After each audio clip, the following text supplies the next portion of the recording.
आज का टॉपिक है एवरेज। तो सबसे पहले बेसिक से शुरू करते हैं। फॉर्मूला जो होता है एवरेज का, average of n numbers.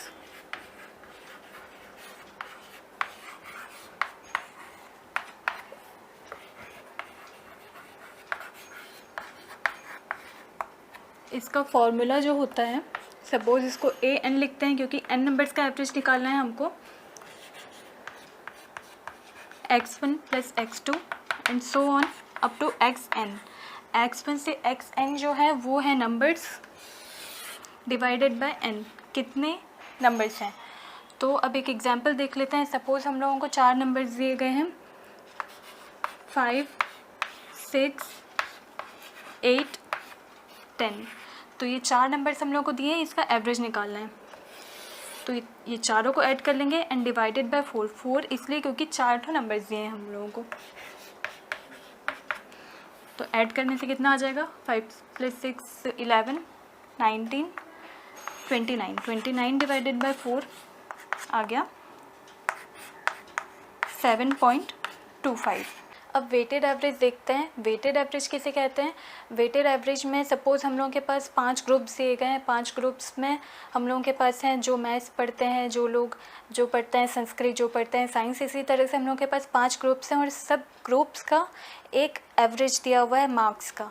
Suppose Sanskrit जो पढ़ते हैं उन बच्चों का एवरेज मार्क्स है 50, जो पढ़ते हैं मैथ्स उनका एवरेज मार्क्स है 60। तो इसी हिसाब से हम लोगों को एवरेज मार्क्स इंडिविजुअल ग्रुप्स का दिया हुआ है, हम लोगों को वेटेड एवरेज पूरा ग्रुप्स का कंबाइंड वेटेड एवरेज निकालना है।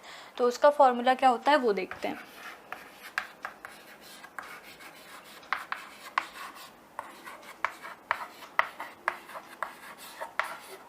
वेटेड एवरेज का फॉर्मूला होता है n1 a1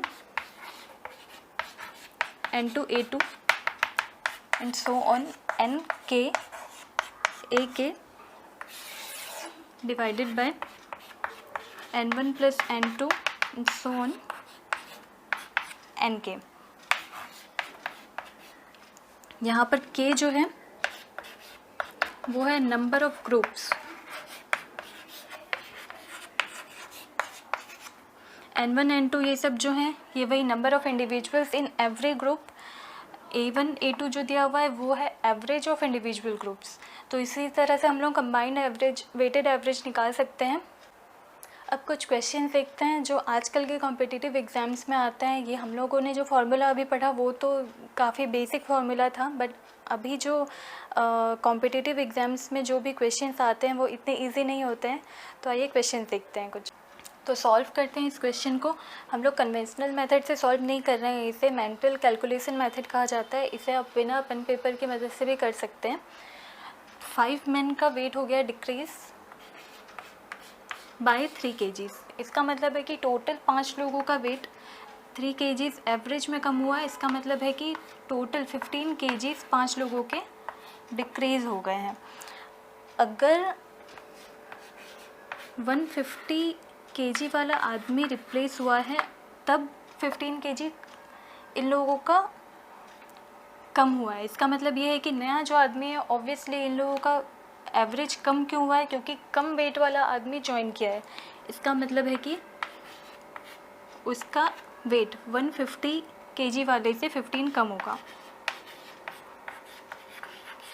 तो सिंपल, न्यू पर्सन जो ज्वाइन किया है उसका वेट 135 kg होगा। तो इस क्वेश्चन में हमें डाटा क्या दिया हुआ है, एवरेज सैलरी ऑफ 20 वर्कर्स की एवरेज सैलरी है 1800। जब मैनेजर की सैलरी मिला दी जाती है मतलब 20 + 1 21, टोटल 21 पर्सन्स हो गए, उन लोगों की सैलरी हो जाती है 2000। तो 18 से 2000 कितना इंक्रीज़ हो रहा है, 200। इसका मतलब साफ है कि मैनेजर की मंथली सैलरी जो है वो ज़्यादा है, इन लोगों से ज़्यादा है। तो मैनेजर की सैलरी हम लोगों को निकालनी है। इसके लिए हम लोगों को सबसे पहले करना पड़ेगा 21 लोगों की सैलरी 200 बढ़ रही है, मतलब एवरेज 200 बढ़ रहा है। इसका मतलब ये है कि 4200 टोटल की बढ़ जा रही है। तो ये जो 4200 बढ़ रही है, हम लोगों को तो ये पता ही है कि 20 लोगों की सैलरी जो है वो 1800 है, तो इसीलिए 4200 जो बढ़ रही है ये 1800 से ज़्यादा हो रही है। तो इस तरीके से हम लोगों को मिल जाएगी मैनेजर की सैलरी। तो ये जो सैलरी आई है ये भी आई है मंथली सैलरी। हम लोगों को इसमें 12 मल्टीप्लाई करना है एनुअल सैलरी निकालने के लिए। तो मैनेजर की एनुअल सैलरी हो जाएगी 72,000।